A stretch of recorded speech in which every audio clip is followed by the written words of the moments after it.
Dzień dobry. Hej, witajcie na Politechnice Śląskiej. A dokładnie w Centrum Kultury Studenckiej Mrowisko, skąd prowadzimy dla Was dni otwarte Politechniki Śląskiej online. Ja nazywam się Kasia Ptaszyńska i jestem zastępcą przewodniczącego Samorządu Studenckiego Politechniki Śląskiej, czyli Dawida. Nazywam się Dawid Mordarski i pełnię funkcję przewodniczącego Samorządu Studenckiego Politechniki Śląskiej. Razem postaramy się przybliżyć Wam naszą uczelnię. Odpowiemy na pytanie, dlaczego warto wybrać studia na Politechnice Śląskiej, tak jak i my. Dziś porozmawiamy o tym z prorektorem do spraw studenckich profesorem Wojciechem Szkliniarzem. Opowiemy także o historii naszej uczelni, bo chcemy, żebyście wiedzieli, skąd się wywodzi. Przedstawimy także najważniejsze fakty i liczby, bo to one najlepiej przemówią do Waszej wyobraźni. Dowiecie się, jak wygląda nasze życie studenckie i jakie, oprócz rzecz jasna rozwoju naukowego, są zalety studiowania. Dziś i jutro zaprezentujemy Wam 13 wydziałów i 2 instytuty Politechniki Śląskiej. A w środę pracownicy Centrum Obsługi Studiów wytłumaczą Wam, jakie są zasady rekrutacji. Będziecie mogli także zadawać na żywo pytania na czacie. To co, zaczynamy? Na początek posłuchajcie słów, które kieruje do Was rektor Politechniki Śląskiej, profesor dr habilitowany inżynier Arkadiusz Mężyk.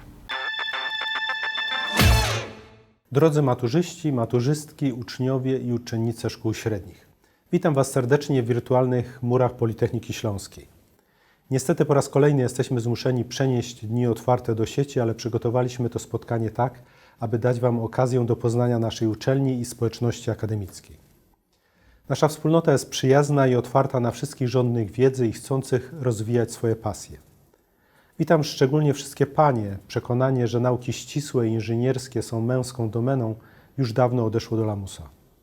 W murach naszej uczelni kształci się z roku na rok coraz więcej kobiet, są dziekanami wydziałów oraz zarządzają instytutami i katedrami, centrami badawczymi, jednostkami uczelnianymi, działają także w samorządzie studenckim.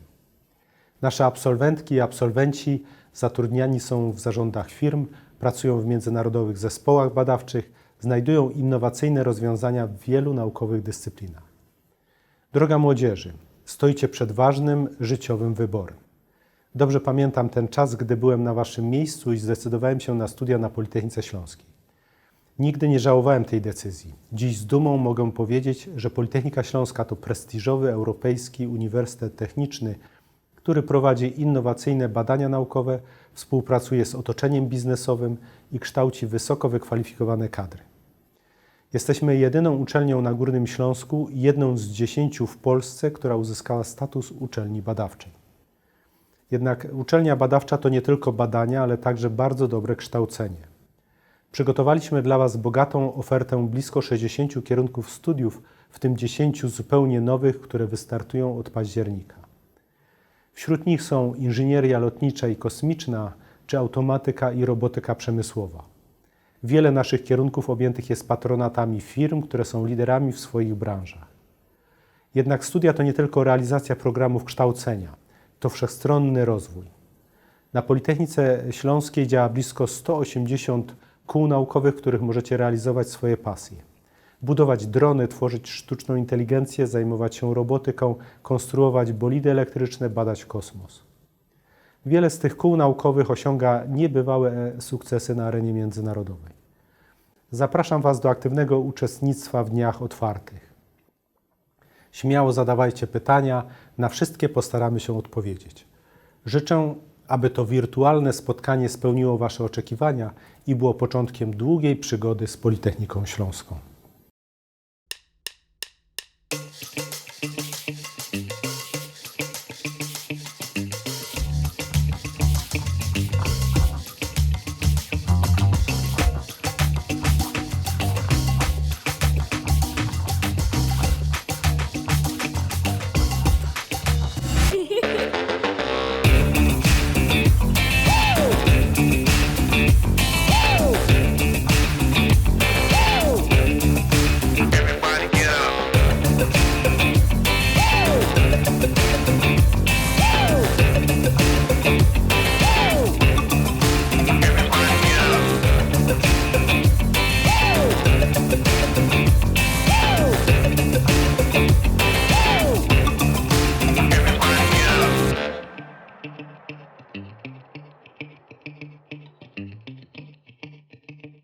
Dawid, a Ty jak wspominasz ten czas w swoim życiu, kiedy zastanawiałeś się nad wyborem studiów?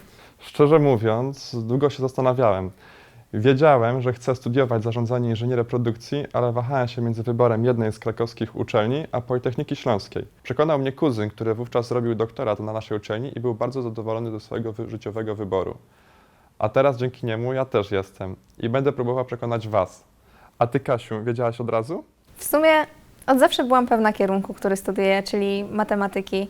Zawsze lubiłam pomagać ludziom i matematyka nie sprawiała mi trudności, więc uznałam, że zostanę nauczycielem. Nie zawsze było tak jasne z uczelnią, bo rok studiowałam na innej politechnice.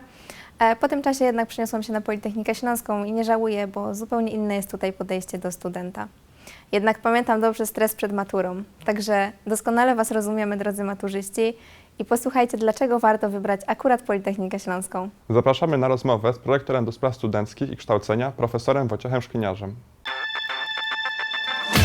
Szanowni Państwo, przyszło Wam podejmować najważniejszą na tym etapie Waszego życia decyzję w bardzo trudnym czasie. Ten czas był i jest trudny dla Was, dla Waszych rodziców i nauczycieli. Również jest trudny dla nas, nauczycieli akademickich oraz naszych aktualnych i przyszłych studentów. Wszyscy borykamy się z podobnymi problemami sprzętowo-technicznymi oraz społecznymi, spowodowanymi izolacją i brakiem bezpośrednich kontaktów. I podobnie jak Wasi nauczyciele, my także z utęsknieniem czekamy na powrót studentów w mury uczelni. Przez ten trudny rok nie czekaliśmy, aż sytuacja wróci do normalności. Cały czas intensywnie pracowaliśmy i pracujemy nad tym, aby dla Państwa coraz atrakcyjniejsza. Przez cały ten czas prowadziliśmy bezpieczne kształcenie hybrydowe, łącząc kształcenie online prowadzone z wykorzystaniem platformy zdalnej edukacji z zajęciami kontaktowymi, na przykład zajęciami laboratoryjnymi niemożliwymi do zrealizowania w formie zdalnej. Wykorzystując chwilowy brak studentów w murach uczelni, remontujemy sale wykładowe i laboratoryjne oraz organizujemy nowe. Uzupełniamy bazę laboratoryjną o wysokiej jakości sprzęt i oprogramowanie wspomagające proces kształcenia.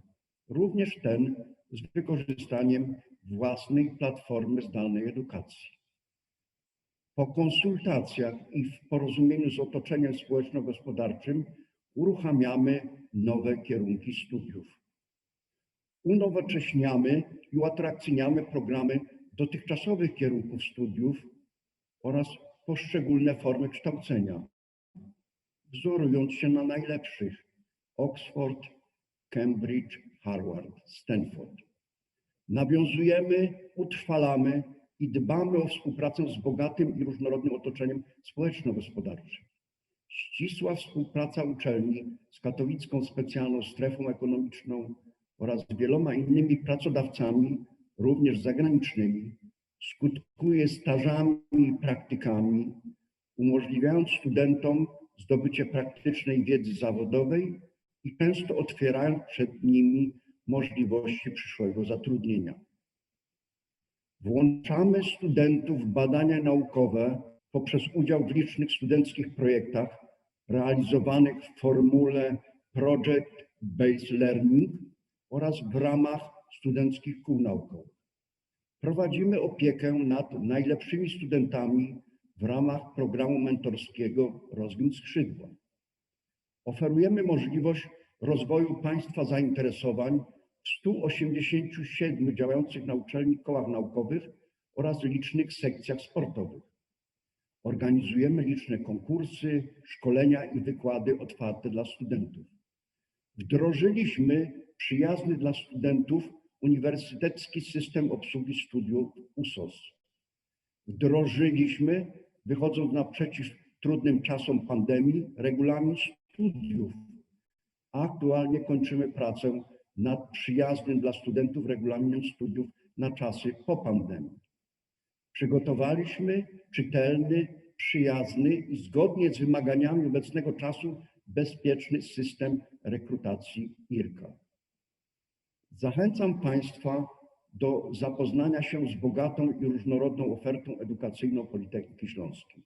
Aktualnie Politechnika Śląska obejmując swoim naukowo-dydaktycznym oddziaływaniem znaczny obszar województwa śląskiego, na 9 wydziałach i 2 instytutach zlokalizowanych w Gliwicach, 2 wydziałach zlokalizowanych w Katowicach i 2 wydziałach zlokalizowanych w Zabrzu kształci ponad 18 000 studentów, w tym prawie 15 000 na studiach stacjonarnych i 440 cudzoziemców. Uczelnia oferuje studia pierwszego stopnia inżynierskie i licencjackie, drugiego stopnia magisterskie, studia podyplomowe oraz kształcenie w szkole doktorów pod nazwą Wspólna Szkoła Doktorska. Studia prowadzone są w systemie stacjonarnym oraz niestacjonarnym. Obecnie w 15 jednostkach, 13 wydziałach i 2 instytutach prowadzonych jest 68 kierunków studiów i ponad 200 specjalności, obejmujących cały zakres działalności inżynierskiej. Oprócz inżynierskich kierunków technicznych na Politechnice Śląskiej można także studiować analitykę biznesową, lingwistykę stosowaną, pedagogikę przedszkolną i wczesnoszkolną, socjologię czy zarządzanie, w tym zarządzanie projektami. Politechnika Śląska oferuje również bezpłatne studia w języku angielskim. Na studiach pierwszego stopnia prowadzonych jest 12 kierunków, 16 kierunków w języku angielskim oferujemy na studiach drugiego stopnia. Studia inżynierskie na kierunkach technicznych, które przeważają w ofercie edukacyjnej Politechniki Śląskiej, to bardzo dobry wybór na obecne czasy. Uczą analitycznej wiedzy w celu tworzenia skutecznych i nowatorskich rozwiązań problemów praktycznych przy jednoczesnym rozwijaniu umiejętności komunikowania się i współpracy.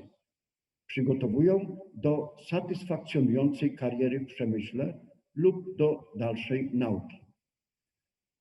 Choć współczesny inżynier i ten sprzed 10 lat nie różnią się zasadniczo od siebie na poziomie kwalifikacji technicznych, które są nadal trzonem ich wartości, to o przewadze poszczególnych inżynierów, znaczeniu oraz potencjale, jaki stanowią dla firmy, ale także o ich własnej karierze i wynagrodzeniu, zdecydują nie tylko umiejętności twarde, ale również trudne do zastąpienia umiejętności miękkie, które odróżniają pracę człowieka od pracy systemów informatycznych, robotów czy sztucznej inteligencji.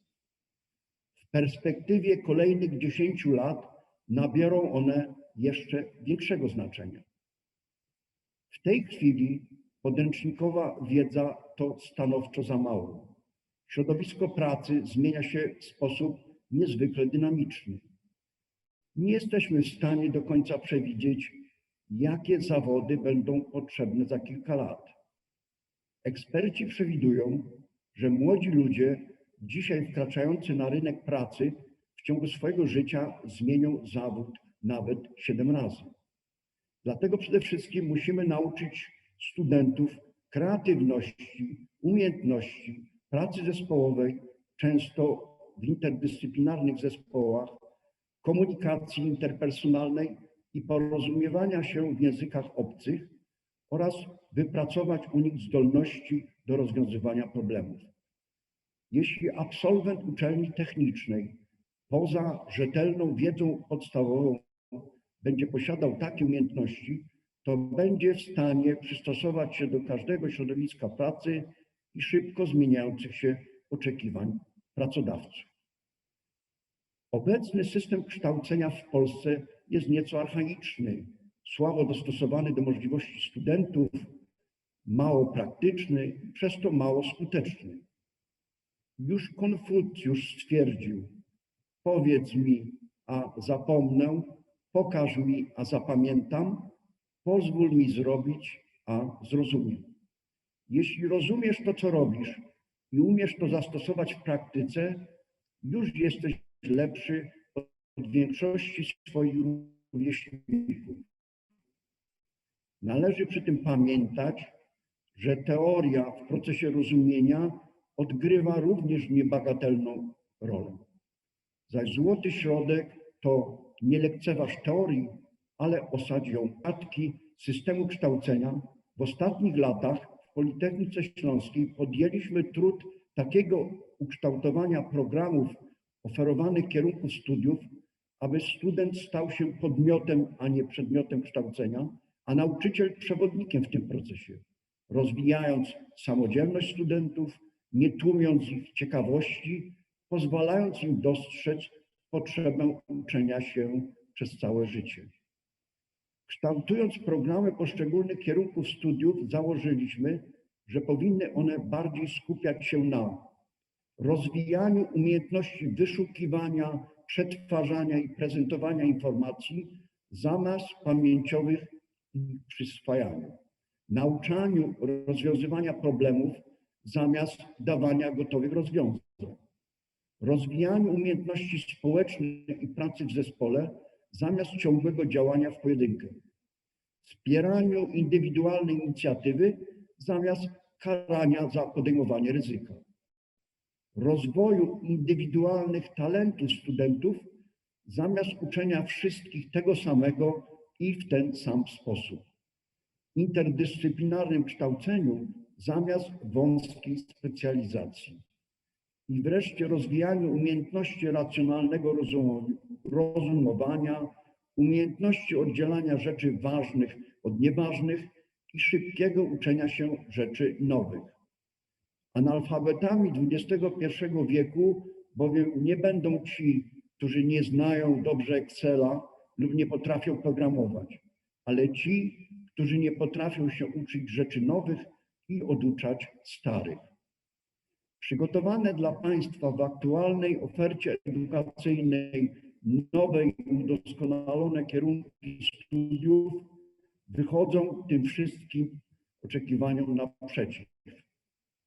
Gwarantują one m.in.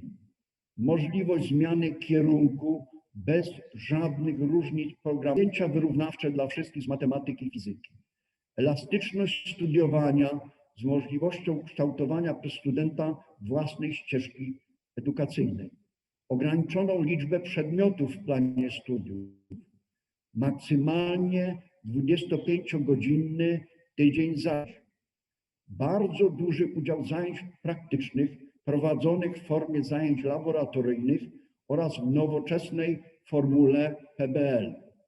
W trakcie zajęć prowadzonych w tej formule nasi studenci uczą się i będą uczyć poprzez aktywne zaangażowanie w projekty trwające od kilku tygodni do semestru, podczas których rozwiązują rzeczywiste problemy, szukają odpowiedzi na angażujące i złożone pytania. Kształcenie oparte na projektach rozwija wiedzę merytoryczną, a także umiejętności krytycznego myślenia, uwalnia kreatywną energię wśród studentów i nauczycieli akademickich, uczy wreszcie pracy zespołowej w grupach interdyscyplinarnych, często w kontakcie z partnerem z przemysłu lub z zagranicznej jednostki badawczej.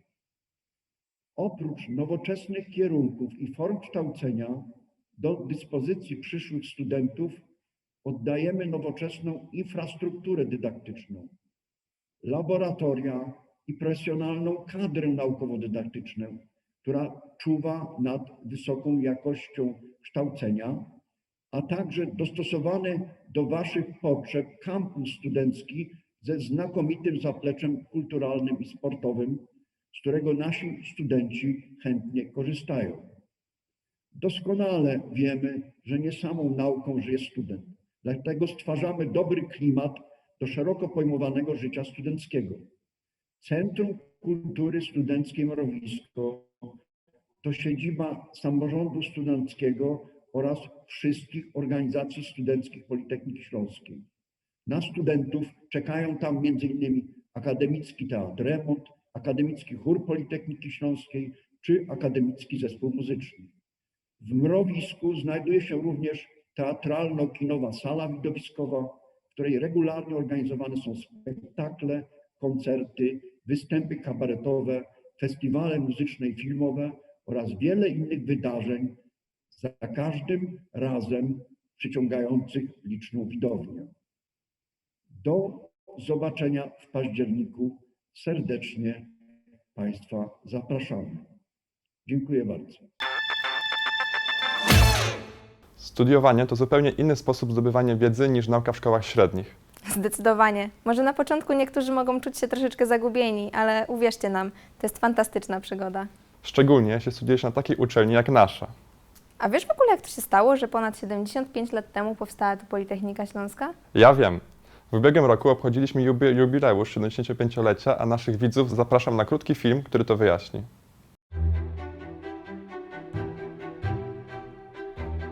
Powstanie Politechniki Śląskiej było urzeczywistnieniem wizji kilku pokoleń. W 1929 roku Sejm Śląski rozpoczął formalne starania związane z budową i organizacją Politechniki Śląskiej w Katowicach.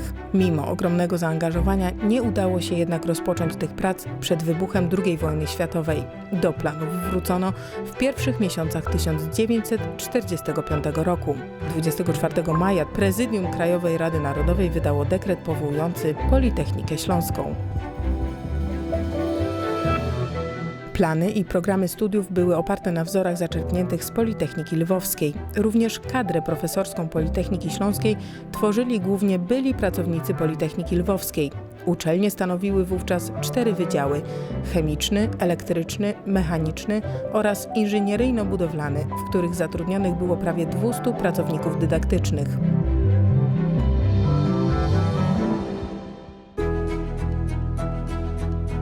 Doskonała kadra profesorska była od początku jednym z najsilniejszych atutów naszej uczelni.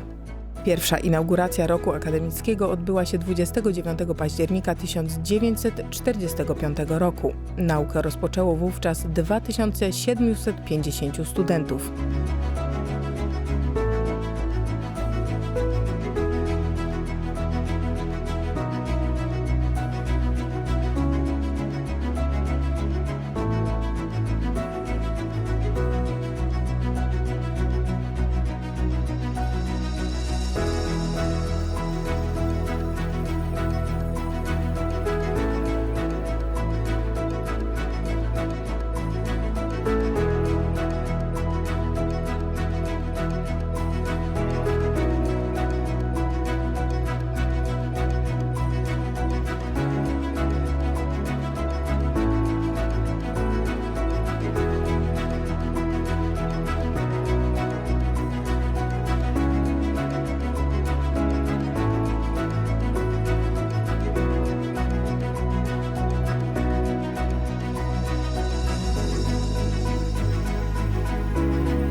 Politechnika Śląska od pierwszych lat swojego funkcjonowania mogła poszczycić się osiągnięciami naukowymi swoich pracowników. O niektórych z nich szeroko informowała prasa. Były to m.in. aparatura do wykrywania wad słuchu u noworodków, maszyny analogowe, sztuczne płuco-serce czy sztuczna nerka.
Okej, tak było. A jak jest dzisiaj? Zobaczcie sami.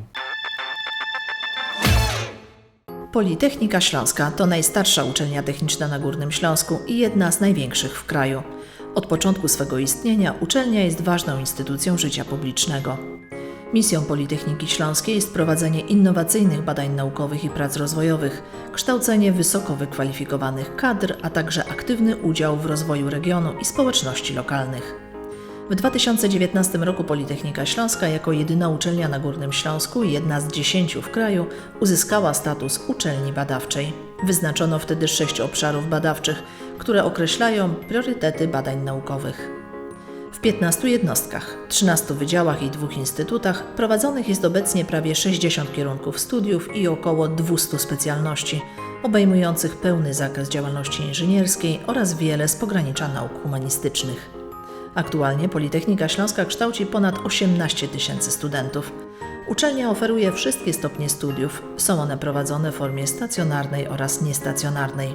Kandydaci mogą również bezpłatnie studiować na prawie 30 kierunkach prowadzonych w języku angielskim.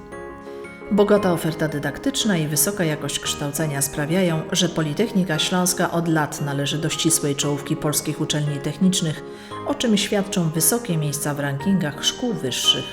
Swoją silną pozycję uczelnia potwierdza dorobkiem naukowym i dydaktycznym wybitnych specjalistów oraz licznymi sukcesami na skalę ogólnopolską i międzynarodową. Studia na Politechnice Śląskiej to szansa na współpracę z wieloma firmami, a w konsekwencji szybką karierę zawodową. Firmy i przedsiębiorstwa mają realny wpływ na kształt programów nauczania. Efektem takiej współpracy są m.in. studia dualne, łączące stacjonarne kształcenie akademickie z pracą zawodową. Studenci jednocześnie zdobywają wiedzę oraz doświadczenie zawodowe. System kształcenia na Politechnice Śląskiej jest nowoczesny, zgodny z aktualnymi trendami edukacyjnymi i zmierzający do wszechstronnego rozwoju naukowego i osobistego. Nie wiem jak ty, Kasiu, ale ja jestem dumny z tego, że studiuję na Politechnice Śląskiej. Ja też, ale wiadomo, nie samą nauką żyje student. Rozwój naukowy to najważniejszy aspekt studiowania, ale jest jeszcze wiele innych. To naprawdę wspaniała przygoda, zdobywanie przyjaźni na całe życie, nauka samodzielności. Zdobywania doświadczenia, no i bogate życie studenckie. Moi rodzice to zawsze powtarzają, że studia to najpiękniejszy okres w ich życiu. Teraz sama coś o tym wiem. Jakie są zalety studiowania? Posłuchajcie. Cześć maturzyści, z tej strony studenci. Dzisiaj opowiemy Wam co nieco o studiowaniu. Politechnika Śląska to nie tylko nauka, prawda Damian? Oczywiście. Na Politechnice Śląskiej działa mnóstwo organizacji, między innymi samorząd, do którego serdecznie zachęcam dołączyć. Możecie tutaj rozwinąć szerokie kompetencje w dziedzinach kompetencji miękkich. Możecie dowiedzieć się, jak organizować szkolenia, możecie się dowiedzieć, jak organizować masowe eventy, różnego rodzaju wydarzenia kulturowe. No jest tego mnóstwo. Warto popróbować, warto się rozwijać. Jednym z ważniejszych wydarzeń są również igry, o których myślę, że Kacper opowie nam dużo więcej. Jasne, igry to po prostu coroczna kulminacja wszystkich imprez specjalnie dla studentów Politechniki Śląskiej i nie tylko. Również dla wszystkich chętnych do wspólnej zabawy mieszkających w Gliwicach i obok Gliwic. W tym roku będziemy mieli masę imprez, koncertów oraz również zabawy zdalne. Studencka tradycja odbywająca się co roku bez względu na wszystko. Nie odbywa się nigdy bez koncertów, oczywiście tunaka, i wiadomo, integracji studenckiej na najwyższym poziomie. Dlatego chciałbym z miejsca zaprosić wszystkich do udziału. Bądźcie czujni, wkrótce dowiecie się co i jak. Szczególnie zapraszam uczestników, którzy jeszcze nigdy na igrach nie byli. To też dla Was. Do zobaczenia na igrach. Poza nauką możecie realizować się w kołach naukowych. Posiadamy koła wydziałowe oraz międzywydziałowe. Studiujesz chemię, ale możesz działać w kole naukowym informatycznym, matematycznym, budować bolidy, przeprowadzać eksperymenty oraz badania. Jeżeli zależy Ci na podniesieniu swoich kompetencji i umiejętności, to Biuro Karier Studenckich oferuje masę szkoleń, webinarów, kursów, a także coroczne targi pracy, które w tej chwili też działają zdalnie, Więc jeżeli macie tylko chęć, możecie znaleźć informacje na stronie czy Facebooku. W Gliwicach jest co robić. Nasz kampus jest bardzo piękny, rozbudowany, jest gdzie wybrać na spacer. Mamy również boiska, na których można prowadzić swoją rekreację sportową. Politechnika Śląska bardzo się przygotowała na nauczanie zdalne. Mamy platformę zdalnej edukacji, która działa bardzo sprawnie i pozwala studiować w dowolnym miejscu na ziemi, niezależnie od tego, gdzie mieszkasz, gdzie się znajdujesz. Możesz studiować. Wykładowcy oraz prowadzący bardzo przykładają się do tego, żeby zajęcia nadal były ciekawe i interesujące dla studenta. Mimo że nie znajdujesz się w laboratorium, to nadal możesz skorzystać z tego i nabyć wiedzę teoretyczną, jak i również praktyczną. Spotkałem się nawet z sytuacją, gdzie prowadzący pojechał do firmy, żeby przygotować odpowiednie nagranie, aby poprowadzić dla nas laboratorium. Świetna opcja. Myślę, że jakość zdalnego nauczania z miesiąca na miesiąc rośnie i jest to bardzo mocno odczuwalne. A jak wygląda same przygotowanie studentów i przygotowanie prowadzących? Myślę, że prowadzący często dostosowują się do woli studentów i pod tym względem na pewno jest to bardzo duży komfort. Myślę, że są bardzo kreatywni i nauczyli się już przez ten czas, że naprawdę można studiować w różny sposób. My na przykład czasem korzystamy nawet z Instagrama czy z Facebooka w ramach zajęć. Nagrywamy filmiki, live na Instagramie. Stworzyliśmy nawet konto na Instagramie naszego wydziału, więc jak najbardziej kreatywność, ciekawe pomysły na Politechnice stanowczo znajdziecie. To oczywiście jeszcze nie koniec tego, co Was dzisiaj czeka. W następnych etapach poznacie trochę informacji bardziej naukowych o naszych wydziałach, które się znajdują. Teraz było bardziej luźnie, ale czas się skupić i wybrać odpowiedni wydział. Dokładnie, a jest z czego wybierać. Mamy mnóstwo kierunków, które zostaną Wam przedstawione. Będziecie mieli z czego wybierać. My Wam dziękujemy, chociaż Damian, No, ja z Wami się jeszcze póki co nie żegnam. Zobaczę się z Wami jutro. a my już się z Kacprem żegnamy. Do zobaczyska, cześć. Pa! Na Politechnice Śląskiej możecie wybierać spośród blisko 60 kierunków studiów prowadzonych na 13 wydziałach i w 2 instytutach. Dziś zaprezentujemy 7 z nich, a jutro kolejnych 8. Na początek zabierzemy Was na Wydział Architektury, czyli tam, gdzie inżynierowie łączą technikę ze sztuką. Od początku jego istnienia kadrę naukową i dydaktyczną stanowią wybitni architekci i urbaniści, a kolejne pokolenia ich dawnych studentów i wychowanków kontynuują tradycję tzw. Śląskiej Szkoły Architektury. Wydział kształci na 2 kierunkach – architektura i architektura wnętrz.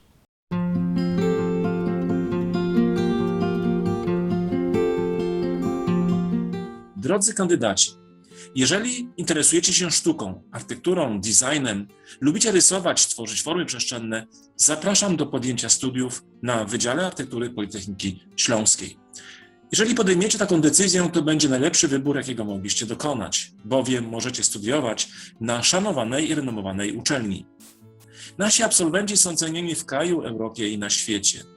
Wydział Architektury to wspaniałe miejsce do studiowania. To niezwykła, twórcza atmosfera, to doświadczona kadra dydaktyczna. Tu możesz wzrastać w Twoich twórczych doświadczeniach.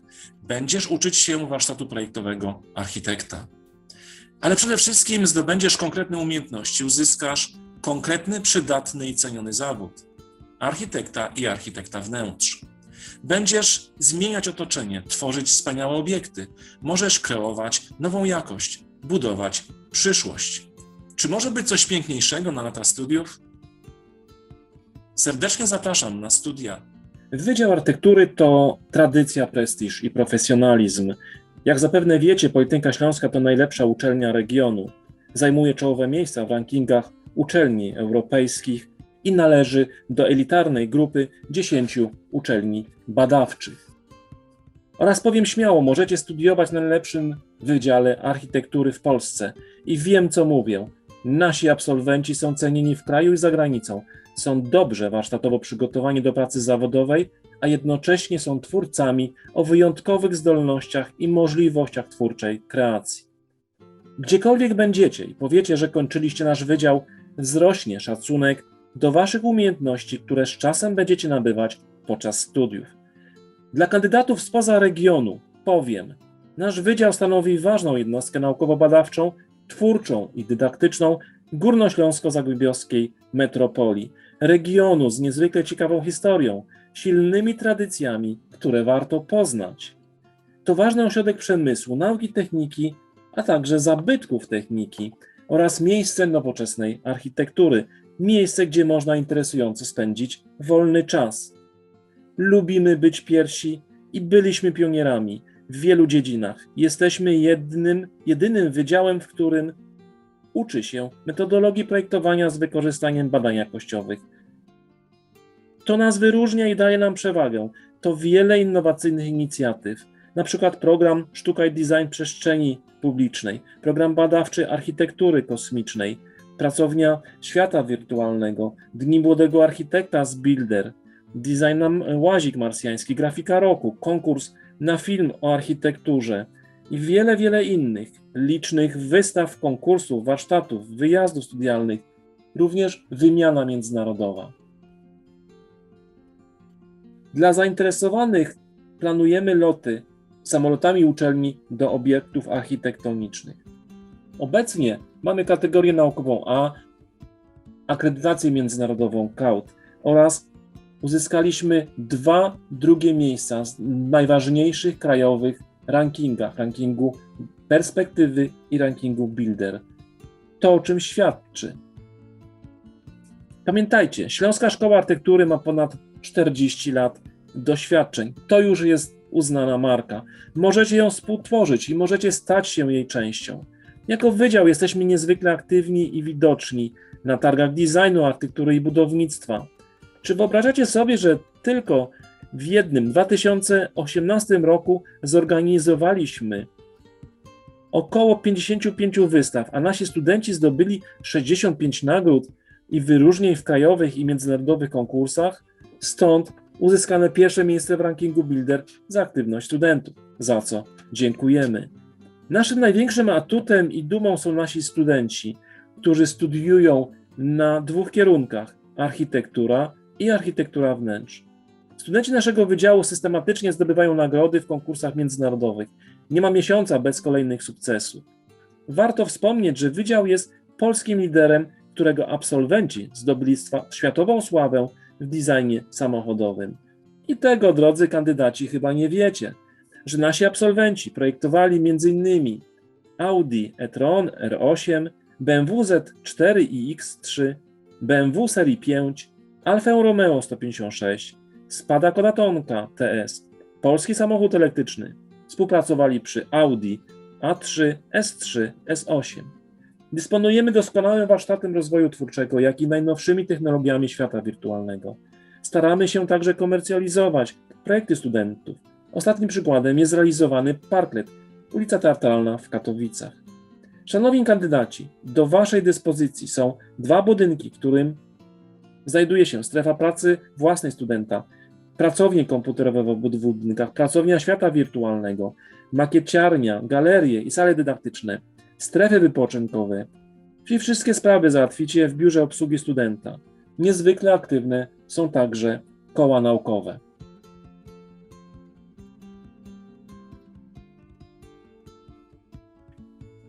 Na zakończenie chciałbym skierować do Was, szanowni kandydaci, kilka rad.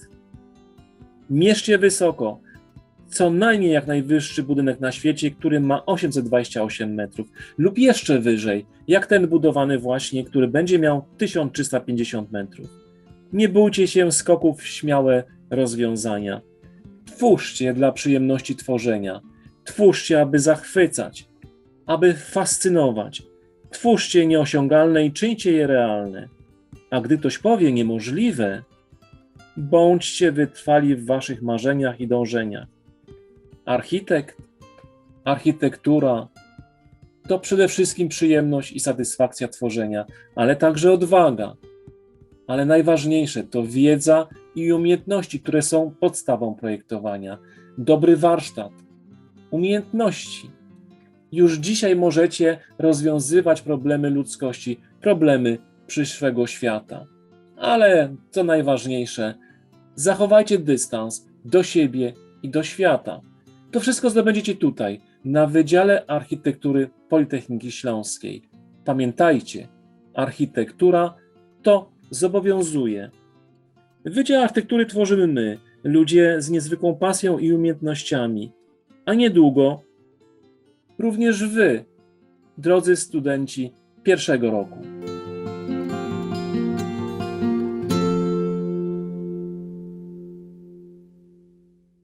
AEI to skrót, za którym kryje się Wydział Automatyki, Elektroniki i Informatyki. Mieści się w najwyższym budynku w gliwickim kampusie, zwanym czasem Wieżą Magów. Powstał w 1964 roku jako pierwszy w Polsce samodzielny Wydział Automatyki. Jeśli interesują Was nowe technologie i chcecie zdobyć zawód przyszłości, to jest wydział dla Was. Macie do wyboru takie kierunki jak automatyka i robotyka, biotechnologia, elektronika i telekomunikacja, informatyka, teleinformatyka oraz interdyscyplinarny kierunek prowadzony w języku angielskim zwany makrokierunkiem. Witajcie. Jesteśmy na Wydziale Automatyki, Elektroniki i Informatyki, który kształci na kierunkach zawodowych należących do najbardziej wziętych na rynku pracy. Jest to dość młody jak na historię Politechniki wydział, ale niegdyś był to pierwszy Wydział Automatyki w Polsce. Dlaczego warto studiować na kierunkach automatyki i robotyki, elektroniki, telekomunikacji oraz informatyki? Posłuchajcie, co mają do powiedzenia na ten temat profesorowie naszego wydziału.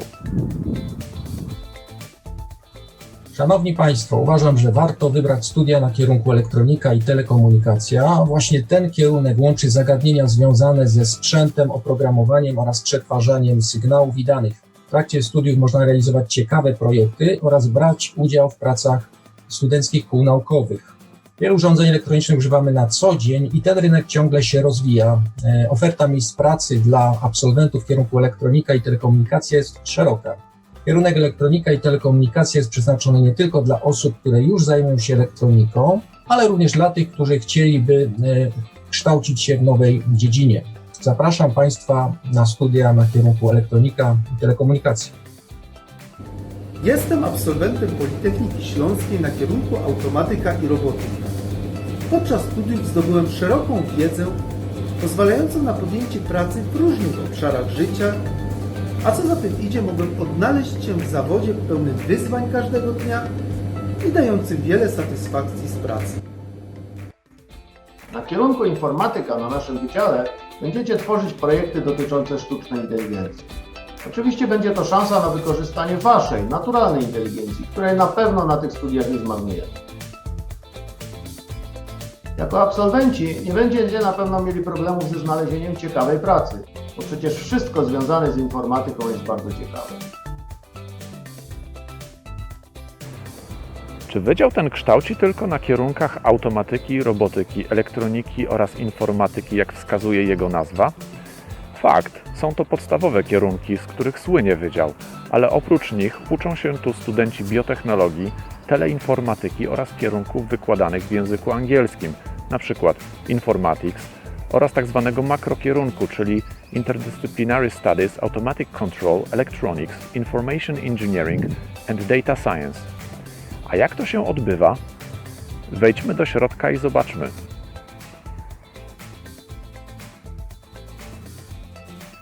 W takich aulach jak ta studenci mają wykłady. Normalnie siedzi tu między 100 a 200 osób.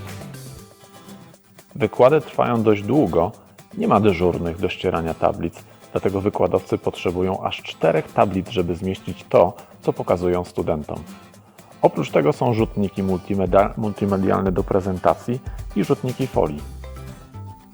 Studenci wydziału są zachęcani do kreatywności. Przejawia się ona na różne sposoby. Na przykład wzorem ludów pierwotnych studenci zostawiają ślady swojej bytności, aktywności życiowej i wiedzy dla potomnych roczników. To jedna z sal laboratoryjnych na naszym wydziale, gdzie studenci eksperymentalnie pogłębiają swoją wiedzę, samodzielnie wykonując zadania zlecone przez prowadzącego. Te stacje robocze wyglądają niewinnie, ale w trakcie laboratorium potrafią zamienić się w obliczeniowe potwory, szczególnie kiedy sprzęgniemy je z chmurą obliczeniową. Niektóre nasze laboratoria są tworzone we współpracy ze znanymi firmami działającymi w obszarze wysokich technologii, takimi jak Aptiv czy Bombardier.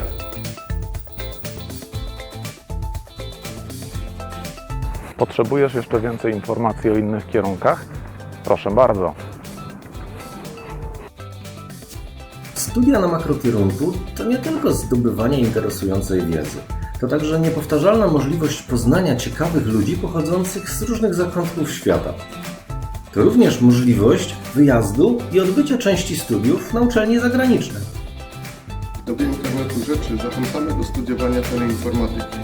Jest to kierunek, który łączy w sobie zarówno informatykę techniczną, jak i telekomunikację. Mamy bardzo szeroką ofertę przedmiotów, takich jak systemy operacyjne, inżynieria oprogramowania, systemy mikroprocesorowe i wbudowane, a z drugiej strony sieci komputerowe, projektowanie sieci telekomunikacyjnych, urządzenia mobilne. Kwalifikacje zdobyte w czasie studiów pozwalają na uzyskanie zatrudnienia w branży informatycznej lub telekomunikacyjnej, a oferta w tym względzie jest niezwykle szeroka. Biotechnologia to przede wszystkim studia interdyscyplinarne. Poznasz tajniki biologii molekularnej, ochrony środowiska, ale też nauczymy Cię programować i modelować dzisiejszy świat i zjawiska, które Cię otaczają. Będziesz chciał pracować w laboratorium? Zapraszamy do Centrum Biotechnologii, gdzie od pierwszych lat studiów możesz pracować pod okiem doświadczonych biologów molekularnych. Wolisz programować? Przyjdź chociażby do mnie. Zrealizujemy wspólnie projekt bioinformatyczny, który może kiedyś komuś pomoże znaleźć nowy lek albo i nową szczepionkę. Rynek biotechnologii to dziś jeden z najbardziej rozwijających się rynków i potrzeba ludzi w nim jest ogromna. Wybierz przyszłość z nami. A jeśli studia to nie tylko nauka, ale i zabawa, to mamy studenckie koło naukowe biotechnologów i bioinformatyków. Co roku organizujemy zjazd ogólnopolski kół naukowych w tym temacie. Bawimy się, ale też uczymy. Poznaj też kolegów z innych uczelni, wymień myśli, bądź z nami. Do zobaczenia. Dlaczego warto studiować automatykę? Kilka powodów. Dość obszerne studia, każdy może sobie znaleźć coś dla siebie, czy to jakieś roboty, systemy sterowania produkcją przemysłową, całe systemy nadzoru produkcji i tym podobne. Można znaleźć łatwo dobrze płatną pracę, a jak już ktoś naprawdę nie ma nic innego do roboty, to po automatyce w IT też się można zatrudnić. No a jak się ma dużo szczęścia, to można i fajną żonę znaleźć na takich studiach. Tak, kochani, tak. Czy studia na wydziale są trudne? To zależy. Sam jestem absolwentem tego wydziału. Myślę, że wymagają one odrobiny wysiłku, ale perspektywa i liczne oferty pracy, które dają i dobre zarobki na horyzoncie, powodują, że warto zainwestować w swój wysiłek. W końcu inwestujemy w swoją przyszłość. Poza tym masz szansę wziąć udział w ciekawych projektach naukowych i projektach typu Project-Based Learning, na przykład związanych z przewidywaniem rozwoju pandemii koronawirusa, zastosowaniem sztucznej inteligencji, chmurą obliczeniową, big data lub przemysłem 4.0 i dzięki temu zindywidualizować swoją ścieżkę rozwoju. A zatem, jeśli interesują Cię zagadnienia automatyzacji, robotyka, elektronika, informatyka lub biotechnologia z bioinformatyką, lub chciałbyś studiować te kierunki w języku angielskim, a do tego chcesz mieć dobry zawód i prosty start na rynku pracy, to zapraszam na Wydział Automatyki, Elektroniki i Informatyki. Tutaj zdobędziesz kwalifikacje, dzięki którym Twoja praca i życie staną się prostsze.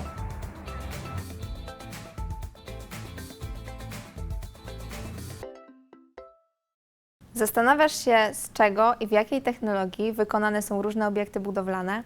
Może chcesz stawiać mosty, autostrady, budowle podziemne albo badać materiały budowlane? Koniecznie wybierz studia na Wydziale Budownictwa. To jeden z 4 wydziałów, które 75 lat temu dały początek naszej uczelni.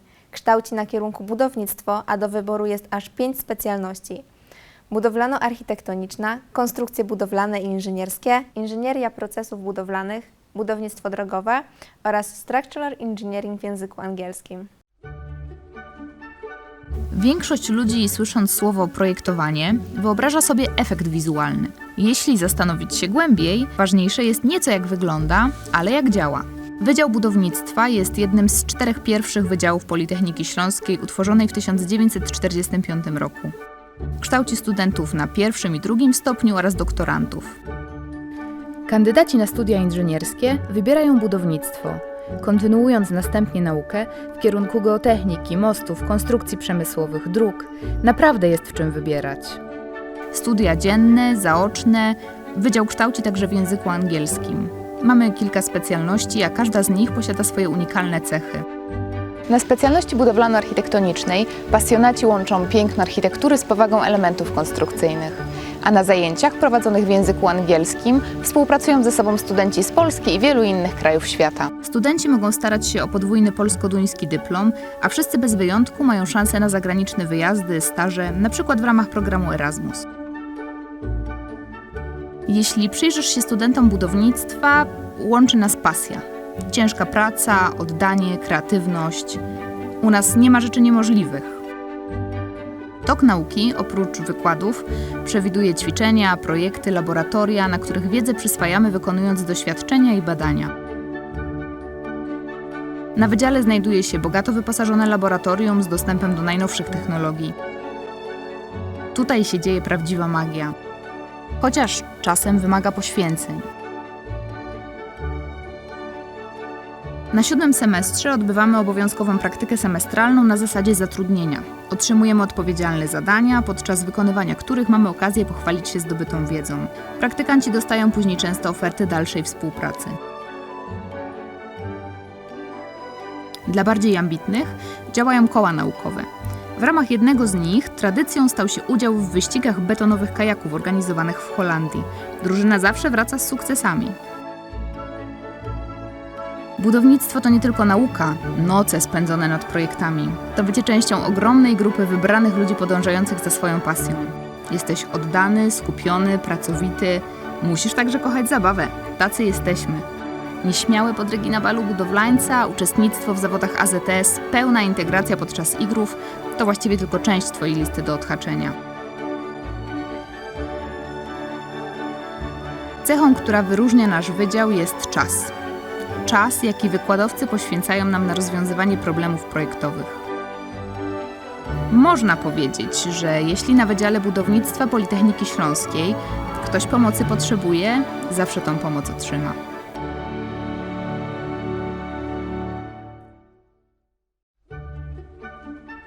Most people, when they hear the word design, they imagine some visual effect. However, if you dig deeper, more important is not how it looks like, but how it works. The Faculty of Civil Engineering is one of the first 4 faculties of Silesian University of Technology, founded in 1945. It offers bachelor's and master's degrees as well as PhD program. Candidates interested in the engineering studies have an option to choose between civil engineering and underground civil engineering. The courses offered by the university are full-time or part-time courses, and some of the faculties are taught in English. We have several specialisms and each has own unique features. One of them is Architectural Technology and Construction Management, which combine the beauty of architecture with the seriousness of structural elements. And students from Poland and many other countries collaborate during classes conducted in English. Students can apply for a Polish-Danish diploma, and everyone has the opportunity to travel abroad and take up placements thanks to the Erasmus program. If you look at students of civil engineering, you will see that we share passion, hard work, devotion and creativity. Nothing is impossible for us. In addition to the lectures, the course of study also includes exercises, projects and laboratories, where we learn by doing research and experiments. The faculty's laboratory is richly equipped with access to the latest technologies, and this is the place where the real magic happens. However, sometimes it also requires sacrifices. On 7th semester we have an obligatory placement, during which we receive responsible tasks with the opportunity of showing how great our knowledge is. After that, trainees often receive offers of further employment. For more ambitious students, there is an option of joining science clubs. Participation in concrete kayaks races organized in the Netherlands has become a tradition for one of them. Our team always returns successful. Civil engineering is not only nights spent on projects and constant learning. It is being a part of a huge group of selected people following their passion. You're dedicated, focused and hardworking, but you have to love having fun. That's who we are. Shy dances on Builders Ball, participation in university sports union competitions and full integration during Juvenalia are just a part of your checklist. The hallmark of our faculty is time. Time that lecturers devote to solving our design problems. You will find that help will always be given at Civil Engineering Faculty of Silesian University of Technology to those who ask for it. Czerwona chemia i szara chemia. Wiecie, o co chodzi? To zabytkowe budynki, w których mieści się część Wydziału Chemicznego Politechniki Śląskiej. Nazwy wzięły się od koloru elewacji. Wydział Chemiczny jest jednym z pierwszych 4 wydziałów naszej uczelni, założony przez wybitnych naukowców z Politechniki Lwowskiej.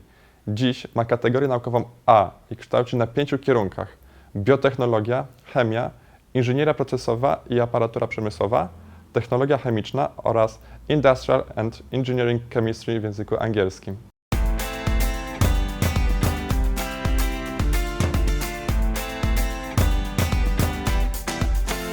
Witam Państwa bardzo serdecznie. Chciałem Państwa zaprosić do odwiedzenia naszego Wydziału Chemicznego i podjęcia studiów na tym wydziale. Wydział prowadzi oczywiście zarówno działalność badawczą, jak i działalność dydaktyczną i chciałbym Państwu pokrótce przedstawić, czym na wydziale się zajmujemy.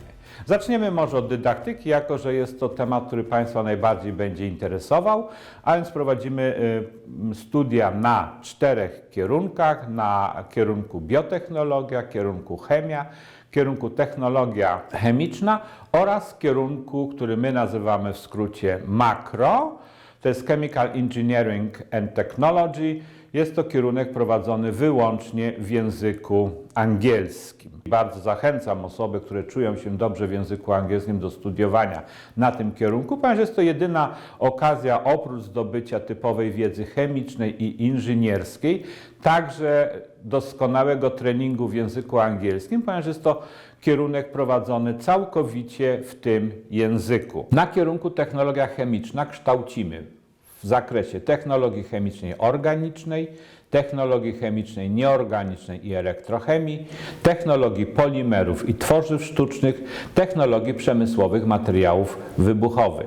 Na kierunku inżynieria chemiczna kształcimy w 2 specjalnościach: inżynieria i technologie specjalnych materiałów i substancji chemicznych oraz te procesy i technologie przyjazne środowisku. Na kierunku biotechnologia, który jest kierunkiem międzywydziałowym prowadzonym przez Wydział Automatyki, Elektroniki i Informatyki, Wydział Inżynierii Środowiska i Energetyki oraz Wydział Chemiczny, jest kształcenie w 3 specjalnościach: bioinformatyka, biotechnologia przemysłowa, biotechnologia w ochronie środowiska. Na kierunku chemia kształcimy w 3 specjalnościach: bioanalityka, chemia materiałów, chemia farmaceutyczna i kosmetyczna. Aparatura na wydziale jest bardzo nowoczesna i całkowicie wystarczająca do prowadzenia wszelkiego rodzaju badań. Znajdujemy się w nowo otwartej hali, w której opracowujemy nowe technologie, zajmujemy się podstawową syntezą organiczną oraz syntezami wieloma związków, których tak naprawdę opracowujemy od samych podstaw. Zajmujemy się syntezą cieczynowej, to są związki, które tak naprawdę w ostatnich czasach cieszą się dużym zainteresowaniem ze strony przemysłu, jak i innych ośrodków badawczych. Dzięki temu podjęliśmy współpracę również z innymi ośrodkami badawczymi, jak ośrodkami w Kalifornii, w Australii czy też w Wielkiej Brytanii. Zajmujemy się również szeroko pojętą katalizą, czyli związkami, które tak naprawdę pozwalają nam na przyspieszenie procesów oraz spowodować, aby proces tak naprawdę przebiegł w odpowiednim kierunku z zastosowaniem odpowiednich związków. Dlaczego chemia jest ciekawa? Tak naprawdę codziennie pracujemy z czymś nowym. Studiowanie na Wydziale Chemicznym pozwoliło mi zrealizować moje pasje oraz zainteresowania i tak naprawdę dzięki studiowaniu odkryłem wiele nowych ścieżek, które tak naprawdę realizuję do tej pory, więc zapraszam Was wszystkich na Wydział Chemiczny. Znajdujemy się w tej chwili w laboratorium studenckim w Katedrze Technologii Chemicznej, Organicznej i Petrochemii Wydziału Chemicznego. To jest miejscem pracy studentów, w którym realizowane są liczne ćwiczenia. Jest ono jednym z większych laboratoriów tutaj, przeznaczonym do użytku ogólnego. Chciałbym zachęcić Państwa serdecznie do studiowania na Politechnice Śląskiej. Politechnika Śląska jest uczelnią znaną w kraju i nie tylko. Jest to uczelnia, w której naprawdę można się rozwinąć. Mamy zaplecze techniczne pozwalające na realizację badań w bardzo szerokim zakresie. My jako katedra i zresztą nie tylko nasza, ale i inne katedry także realizują badania we współpracy z przemysłem i studenci mają możliwość zrealizowania takiej pracy magisterskiej we współpracy z przemysłem na uczelni lub nawet realizacji pracy już w zakładzie. Wszystko, co nas otacza, jest chemią. To, co jemy, czym się żywimy, wszystkie ubrania, z których korzystamy, wszystko to powstaje dzięki tak naprawdę procesom chemicznym. W tym laboratorium zajmujemy się inżynierią biokatalizatorów, czyli tak najprościej mówiąc sprawiamy, że enzymy, które są katalizatorami homogenicznymi, czyli łatwo rozpuszczalnymi w rozpuszczalnikach, stają się katalizatorami heterogenicznymi, czyli po prostu sprawiamy, że one są zawieszone na takich tutaj nośnikach, które produkujemy w labie. Ponieważ enzymy bardzo trudno się wykorzystuje w przemyśle, ze względu na to, że są łatwo rozpuszczalne i potem ciężko je oddzielić po procesie, to dlatego właśnie umieszcza się je na takich heterogenicznych nośnikach, aby po procesie można było taki enzym wraz z nośnikiem bardzo łatwo oddzielić. W ramach naszych badań naukowych współpracujemy również z jednostkami europejskimi. Współpracujemy na przykład z Uniwersytetem Technicznym w Delft czy Uniwersytetem w Zagłębiu Rury. Robimy wspólne projekty, także badania, które tutaj realizujemy, są dość ciekawe i dla zachęty też dla Państwa mogę powiedzieć, że są to też projekty, w których uczestniczą studenci, w których też mogą wykonywać prace laboratoryjne właśnie tutaj w tym laboratorium.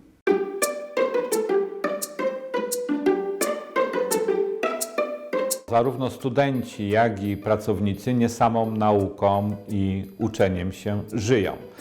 Wydział Chemiczny posiada bardzo długą tradycję i piękną tradycję koncertów na schodach, które odbywają się w neogotyckich korytarzach Wydziału Chemicznego, w naszym najstarszym budynku, który jest kolebką wydziału przy ulicy Strzody 9. Jest to tak zwana czerwona chemia i cieszą się te koncerty bardzo dużą popularnością wśród zarówno studentów, jak i pracowników.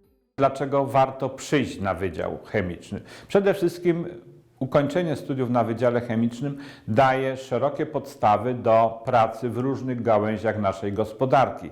Jest to stricte przemysł chemiczny, jak również przemysł kosmetyczny, farmaceutyczny, laboratoria badawcze oraz dynamicznie rozwijający się przemysł spożywczy. Uzyskają Państwo na Wydziale podstawy wiedzy teoretycznej i praktycznej, które powinny umożliwić Państwu szybkie zasymilowanie się w nowym środowisku pracy.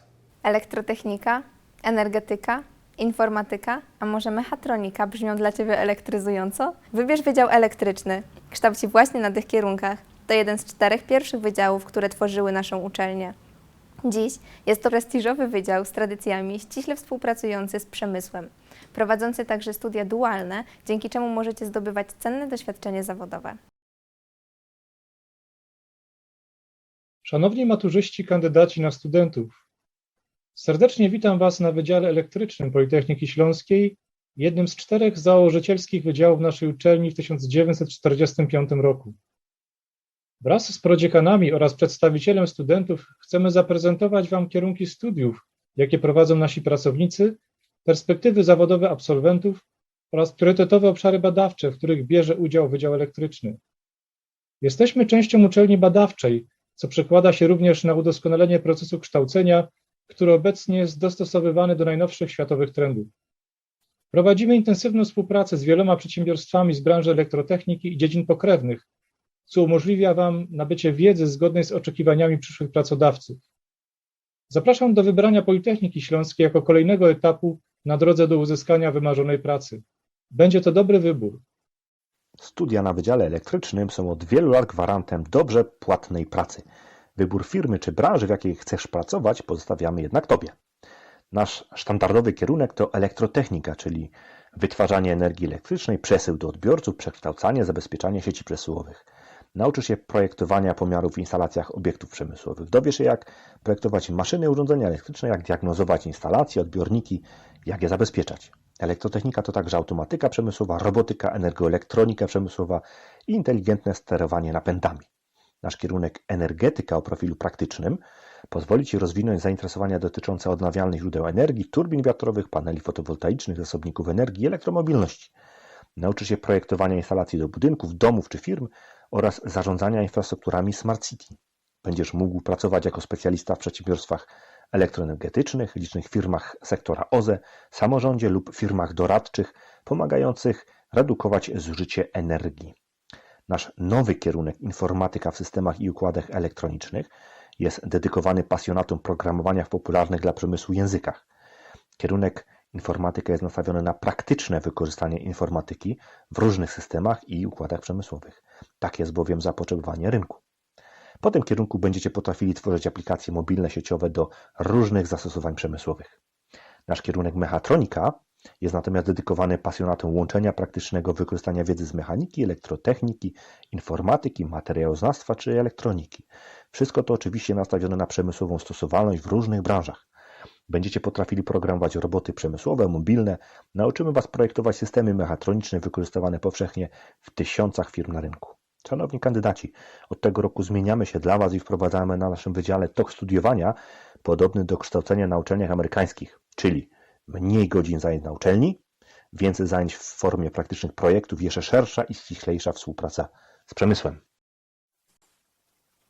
Dzień dobry Państwu. Nazywam się Marcin Szczygieł i na Wydziale Elektrycznym pełnię funkcję prodziekana do spraw współpracy i rozwoju. Wydział Elektryczny jest nowoczesną jednostką badawczo-dydaktyczną, która funkcjonuje w ramach największej uczelni technicznej naszego regionu, czyli Politechniki Śląskiej. Szanowni Państwo, szanowni kandydaci, w kilku słowach przedstawię Państwu priorytetowe obszary badawcze, w których integrowane są badania naukowe z wyzwaniami przemysłu, które są ważne z punktu widzenia rozwoju polskiej gospodarki, a w których pracownicy Wydziału Elektrycznego mają znaczący wkład i biorą czynny udział w realizacji każdego z nich. W prezentowanych priorytetowych obszarach badawczych zakres tematyczny badań prowadzonych przez pracowników Wydziału Elektrycznego jest bardzo szeroki. Obejmuje m.in. badania w zakresie diagnostyki, technologii i materiałów dla medycyny, nowych metod przechowywania i analizy danych, analiz koncepcyjnych i badań eksperymentalnych skupionych na otrzymywaniu nowych materiałów o pożądanych własnościach, wieloaspektowe prace badawcze i wdrożeniowe w obszarze inteligentnego transportu w miastach przyszłości wspomaganych technologiami informacyjno-komunikacyjnymi, integracji technologii i systemów oraz automatyzacji i digitalizacji procesów, biotechnologii środowiskowej, odnawialnych i alternatywnych źródłach energii, energetyki prosumenckiej, efektywności energetycznej oraz magazynowanie energii. Szanowni kandydaci, na Wydziale Elektrycznym, realizując zadania w ramach priorytetowych obszarów badawczych, studenci mogą włączać się w realizację tych prac w ramach prac, które są realizowane w kołach studenckich, które funkcjonują na wydziale, podczas zajęć problemowych, tzw. Problem-Based Learning oraz projektowych, Project-Based Learning. Prace prowadzone na wydziale i realizowane w ramach POB wiążą się z rozwojowymi i strategicznymi branżami, które gwarantują zatrudnienie dla naszych absolwentów. Dziękuję serdecznie Państwu za uwagę. Dzień dobry. Nazywam się Erwin Maczak. Jestem prodziekanem do spraw infrastruktury i organizacji Wydziału Elektrycznego. Szanowni Państwo, drodzy kandydaci, chcę Was zabrać na krótką wirtualną wycieczkę po laboratoriach Wydziału Elektrycznego.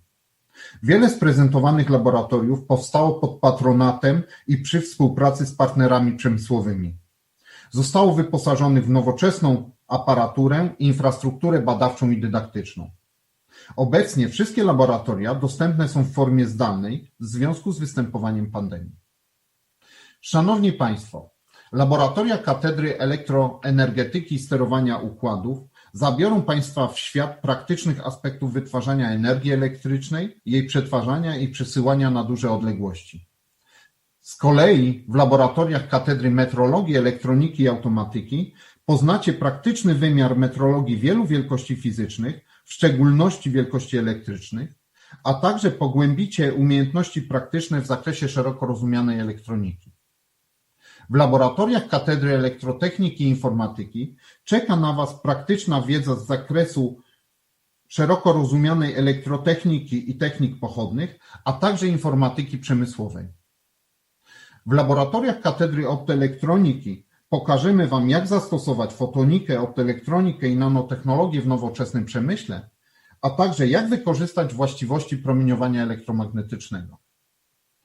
Laboratoria Katedry Energoelektroniki, Napędu Elektrycznego i Robotyki zabiorą Was w praktyczny świat napędów elektrycznych, robotyki mobilnej, elektroniki przemysłowej, a także technologii nadprzewodnictwa.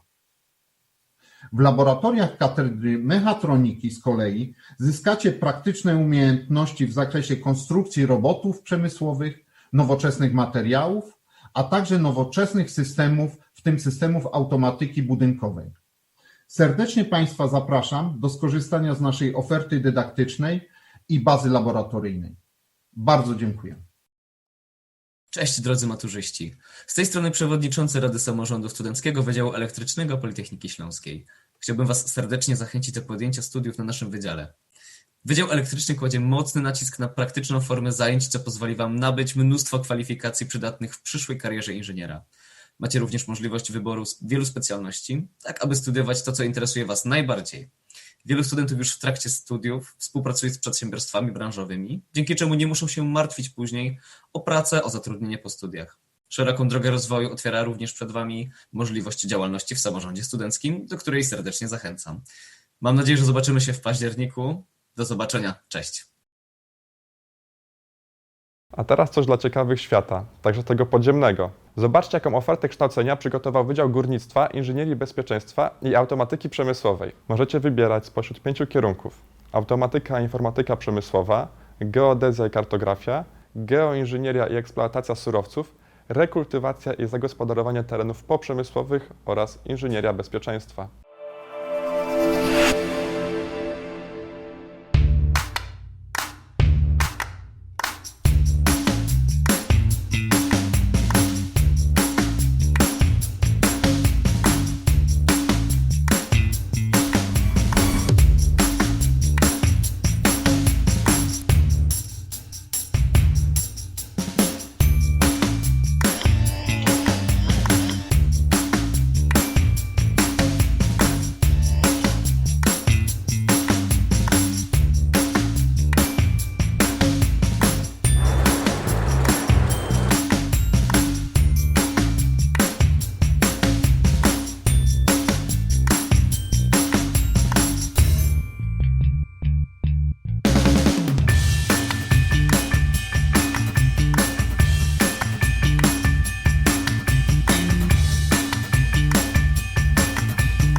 Szanowni Państwo, korzystając z tej wspaniałej imprezy Dni Otwartej Politechniki Śląskiej, chciałem Państwu przybliżyć działalność mojego wydziału Górnictwa, Inżynierii Bezpieczeństwa i Automatyki Przemysłowej, którego jestem dziekanem od roku 2016. Troszeczkę historii. Ten wydział powstał 12 lipca 1950 roku decyzją ministra Szkół Wyższych i Nauki. Nazywał się Wydział Górniczy. W roku ubiegłym obchodziliśmy jubileusz 70-lecia. Następna zmiana nazwy wydziału odbyła się w 1991 i powstał Wydział Górnictwa i Geologii. W roku 2017 utworzyliśmy nowy kierunek automatyki i informatyki przemysłowej. Ponieważ w tym czasie mieliśmy już 3 kierunki, a więc ten wspomniany automatyka, informatyka przemysłowa, górnictwa i geologii oraz inżynierii bezpieczeństwa, zdecydowaliśmy się w roku 2019 na zmianę nazwy wydziału. Zmieniliśmy nazwę wydziału na Górnictwa, Inżynierii i Automatyki Przemysłowej, aby osobom takim jak Wy oraz przemysłowi pokazać, że zajmujemy się nie tylko eksploatacją i geologią, ale zajmujemy się również właśnie informatyką i automatyką w sposób praktyczny, to znaczy taki, że studenci nie tylko zdobywają u nas wiedzę teoretyczną, ale muszą przejść półroczną praktykę przemysłową. Od tego roku, proszę Państwa, 2021-2022 będziemy kształcić na 5 kierunkach. Pierwszy kierunek to jest ta automatyka, informatyka przemysłowa, drugi to jest geodezja i kartografia, trzeci to jest geoinżynieria i eksploatacja surowców, czwarty to jest inżynieria bezpieczeństwa i piąty rekultywacja i zagospodarowanie terenów przemysłowych.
Muszę przyznać, że nasi studenci mają bardzo duże możliwości oprócz zdobywania wiedzy teoretycznej do zdobywania również wiedzy praktycznej.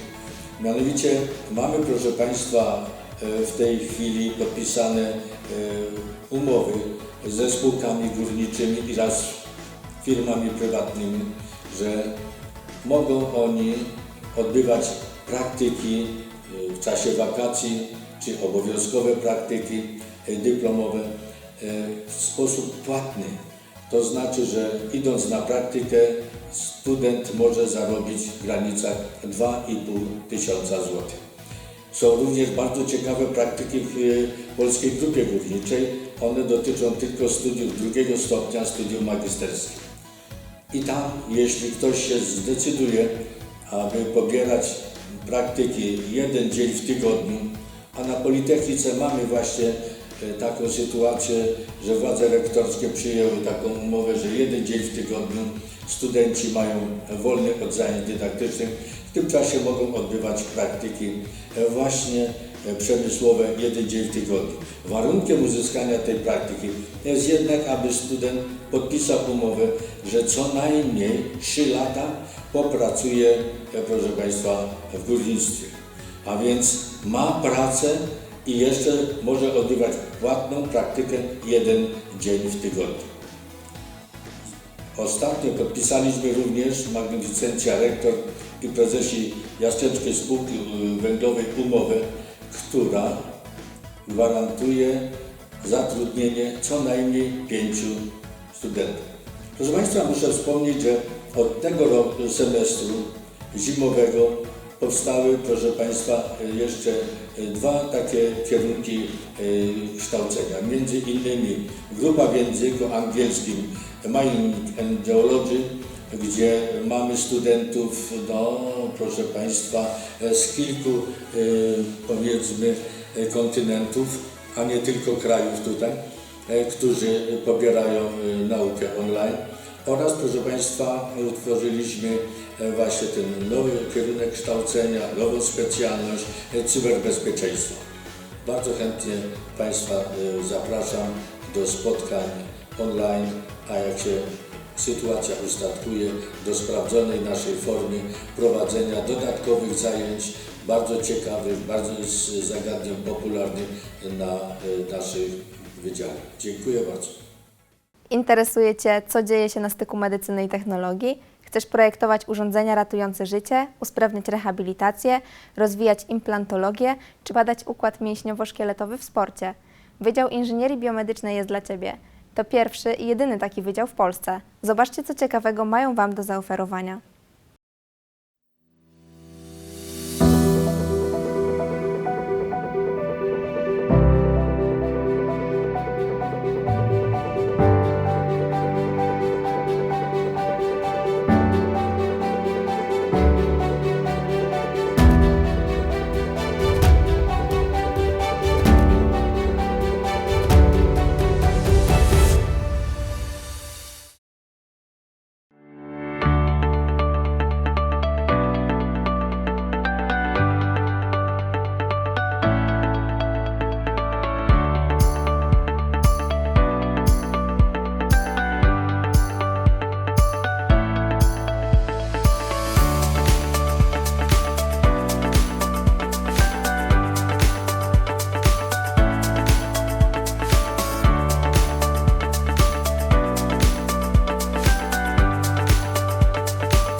Zapraszam Państwa na jedyny taki wydział w Polsce.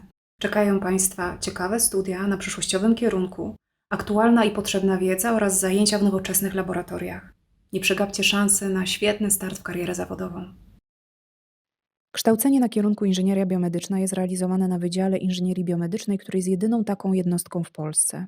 Siedziba wydziału, a także w głównej mierze infrastruktura dydaktyczna jest zlokalizowana w Zabrzu. To tu bije serce inżynierii biomedycznej. Wydział posiada kategorię naukową A, która potwierdza, że jakość prowadzonych przez nas badań naukowych jest na bardzo wysokim poziomie. Kierunek inżynierii biomedycznej jest kierunkiem interdyscyplinarnym, co oznacza, że łączy w sobie wiele obszarów wiedzy, m.in. matematykę, fizykę, chemię, informatykę, materiałoznawstwo, mechanikę, elektronikę oraz medycynę. Tylko dzięki połączeniu wiedzy i umiejętności tych dziedzin nauki jesteśmy w stanie tworzyć nowe technologie służące ochronie zdrowia. W ramach kształcenia oferujemy 7-semestralne studia pierwszego stopnia. Są to studia inżynierskie, na których kształcimy na specjalnościach informatyka i aparatura medyczna, inżynieria wyrobów medycznych oraz w języku angielskim Information Systems in Medicine. Oferujemy również 3-semestralne studia drugiego stopnia, czyli studia magisterskie, na specjalnościach biomechatronika i sprzęt medyczny, informatyka w medycynie, inżynieria wytwarzania implantów, sprzętu szpitalnego i rehabilitacyjnego, przetwarzanie i analiza informacji biomedycznych oraz w języku angielskim Information Systems in Medicine. Wydziałem kierują władze wydziału na czele z dziekanem profesorem Zbigniewem Paszendą. Pozostałymi członkami kolegium dziekańskiego są prodziekan do spraw kształcenia, dr inżynier Justyna Majewska, prodziekan do spraw współpracy i rozwoju, profesor Robert Michnik oraz prodziekan do spraw infrastruktury i organizacji, profesor Paweł Badura.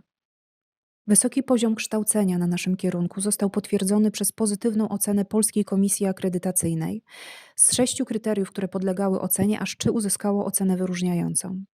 Infrastruktura dydaktyczna wydziału zlokalizowana jest w Zabrzu przy ulicy Roosevelta i de Gaulle'a oraz w budynku Centrum Nowych Technologii przy ulicy Konarskiego w Gliwicach. Już niebawem zostanie otwarty kolejny budynek, Europejskie Centrum Innowacyjnych Technologii dla Zdrowia, w którym zlokalizowane są laboratoria do współpracy z przemysłem i jednostkami klinicznymi. Powstał on w ramach projektu Assismed Sport Silesia, którego strategicznym partnerem jest firma Philips. Struktura organizacyjna wydziału obejmuje 4 katedry. Katedrę Informatyki i Aparatury Medycznej, kierowaną przez panią profesor Ewę Piętkę, Katedrę Biomateriałów i Inżynierii Wyrobów Medycznych, kierowaną przez pana profesora Zbigniewa Paszendę, Katedrę Biomechatroniki, której kierownikiem jest pan profesor Marek Gzik, oraz Katedrę Biosensorów i Przetwarzania Sygnałów Biomedycznych, kierowaną przez pana profesora Ewarysta Tkacza. A jak wygląda sylwetka naszego absolwenta? Po ukończeniu kierunku Inżynieria Biomedyczna możecie Państwo znaleźć zatrudnienie jako wytwórca wyrobów i aparatury medycznej, doradca w jednostkach konsultingowych służby zdrowia, serwisant sprzętu medycznego, inżynier specjalista w zakresie symulacji dynamicznych, np. wypadków samochodowych, inżynier konstruktor CAD, pracownik uczelni instytutów badawczych, inżynier biomechanik w rehabilitacji i sporcie, programista, a także możecie Państwo założyć własną działalność startup. Ponadto jako wydział uczestniczymy w projektach POWER 3,5, które są realizowane przez Politechnikę Śląską i skupiają się na nowoczesnych formach kształcenia, takich jak Project Based Learning, czyli kształcenie oparte na projektach. Oferujemy również dodatkowe staże w referencyjnym ośrodku klinicznym w Śląskim Centrum Chorób Serca. Wydział intensywnie współpracuje z jednostkami przemysłowymi, ośrodkami naukowymi oraz jednostkami klinicznymi, w których nasi studenci mogą odbywać praktyki. Oczywiście studia to nie tylko nauka. Nasi studenci uczestniczą w wielu różnych wydarzeniach organizowanych przez samorząd studencki oraz przez wydział. Co roku organizujemy bal karnawałowy i uczestniczymy w organizowaniu Nocy Naukowców. Nasz wydział kilkukrotnie organizował Student Fest, w ramach którego odbywa się turniej piłkarski na stadionie Górnika Zabrze oraz koncerty zespołów muzycznych. Szanowni Państwo, czy wiecie, co łączy medycynę i technologię? Zapraszam bardzo serdecznie do podjęcia studiów na kierunku Inżynieria Biomedyczna, który jest prowadzony przez Wydział Inżynierii Biomedycznej Politechniki Śląskiej. Szczegółową ofertę dydaktyczną znajdziecie Państwo na naszej stronie internetowej pod adresem www.polysyly.pl/RIP. Zachęcam również bardzo serdecznie do rozwiązania naszego IB-quizu, który pozwoli Państwu przekonać się, co właściwie wiecie o inżynierii biomedycznej. Szanowni Państwo, nasz wydział jest jedynym wydziałem inżynierii biomedycznej w Polsce. W związku z tym śmiało mogę powiedzieć, że jest to najlepszy wydział inżynierii biomedycznej w Polsce. Nie tylko dlatego, że jest jedyny, ale przede wszystkim dlatego, że mamy wysoko wykwalifikowaną kadrę naukową i dydaktyczną, posiadającą kompetencje we wszystkich obszarach inżynierii biomedycznej, począwszy od informatyki poprzez biomateriały, biomechatronikę, skończywszy na biosensorach. Przez kilkanaście lat istnienia wydziału zrealizowaliśmy kilkadziesiąt projektów, współpracując z jednostkami naukowymi oraz firmami oferującymi usługi dla medycyny, sportu, fizjoterapii. O wysokim poziomie realizowanych projektów może świadczyć fakt pozyskania finansowania na ich realizację m.in. z Narodowego Centrum Nauki, Narodowego Centrum Badań i Rozwoju czy też regionalnych programów operacyjnych. Jako przykłady zrealizowanych projektów mogę wymienić opracowanie stentów urologicznych, kardiochirurgicznych, opracowanie technologii wytwarzania implantów z wykorzystaniem technik szybkiego prototypowania, powstanie systemów do wspomagania diagnostyki ran przewlekłych, czy też systemów nawigacji operacji małoinwazyjnych. Sporo projektów dotyczy również inżynierskiego wspomagania planowania zabiegów chirurgicznych z wykorzystaniem metod symulacji komputerowych. We wszystkie realizowane projekty angażujemy studentów, dzięki czemu mogą zdobyć oni wiedzę, uczestnicząc w projektach. Wspieramy inicjatywy studentów, dając im możliwość realizacji własnych pomysłów na projekty. Na wydziale prężnie działa 4 koła naukowe, których aktywność doceniana jest poprzez dofinansowanie projektów przez władze rektorskie. Nasi studenci realizują m.in. projekt, w którym opracowują spersonalizowane wózki inwalidzkie dla zwierząt oraz prowadzą badania przesiewowe oceniające aktywność i sprawność fizyczną w trakcie pandemii COVID-19. Realizacja projektów daje nam szansę na zdobycie nowych obszarów wiedzy, którą możemy przekazać studentom, ale również pozwala nam na rozbudowę zaplecza naukowo-badawczego. Przykładem może być powstająca obok naszego wydziału European Health Tech Innovation Center, które realizowane jest w ramach projektu współfinansowanego przez firmę Philips.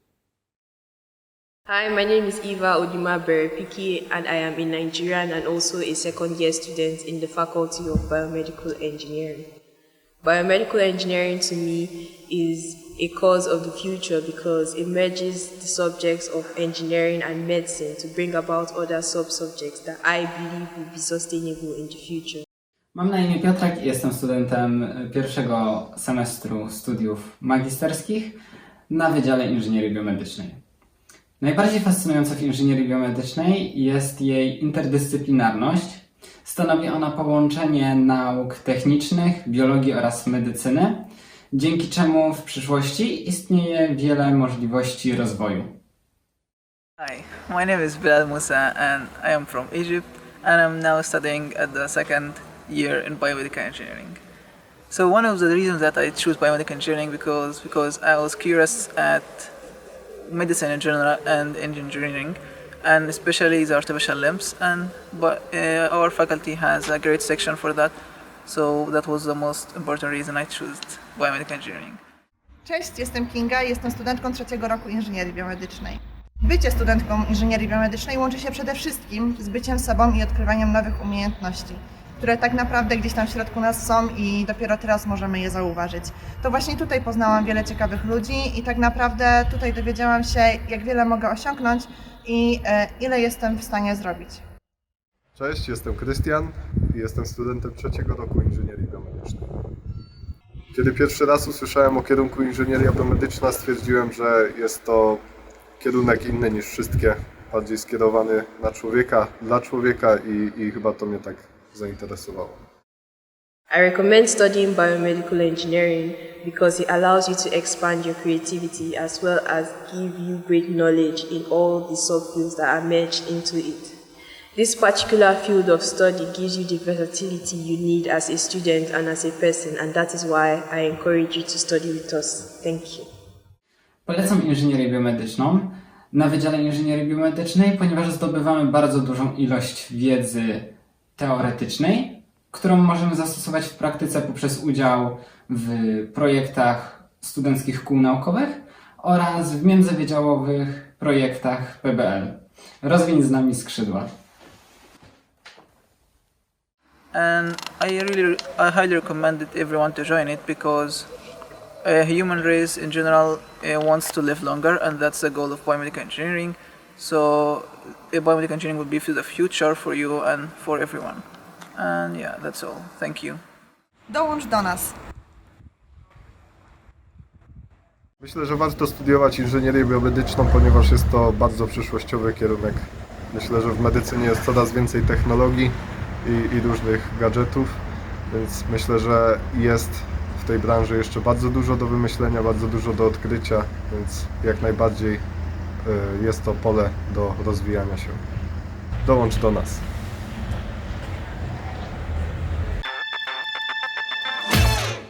Dziękujemy Wam za dzisiejsze spotkanie. Mamy nadzieję, że nieco złagodziliśmy Wasz stres związany z wyborem studiów i że zachęciliśmy Was do studiowania w ogóle, a w szczególności na Politechnice Śląskiej. Bądźcie z nami także jutro. Przedstawimy Wam nasze organizacje studenckie, koła naukowe, sekcje sportowe, a także, co może Was nieco zdziwić, artystyczne pasje inżynierów. Jeżeli macie jakiekolwiek pytania, to śmiało kontaktujcie się bezpośrednio z nami przez nasz profil na Facebooku, wyszukując Samorząd Studencki Politechniki Śląskiej. Chętnie na wszystkie odpowiemy. Posłuchajcie jeszcze słów Pana Rektora i do jutra. Do zobaczenia. Drodzy maturzyści i maturzystki, mury Politechniki Śląskiej opuściło już ponad 200 000 inżynierów. Są rozchwytywani na rynku pracy, zajmują stanowiska kierownicze, dyrektorskie, zarządzają korporacjami. Macie szansę dołączyć do tego elitarnego grona. Biorąc pod uwagę różnorodną ofertę kształcenia, która obejmuje wszystkie dziedziny inżynierskie i spory obszar nauk społecznych, jestem przekonany, że wielu z Was znajdzie swoje miejsce na Politechnice Śląskiej. Wybierzcie mądrze. Życzę Wam powodzenia na nadchodzących egzaminach maturalnych. Liczę, że wkrótce dla wielu z Was Politechnika Śląska stanie się Waszą alma mater. Pamiętajcie, nasze drzwi są zawsze dla Was otwarte. Zapraszam na inaugurację roku akademickiego w październiku 2021 roku. Dużo zdrowia, do rychłego zobaczenia w murach Politechniki Śląskiej.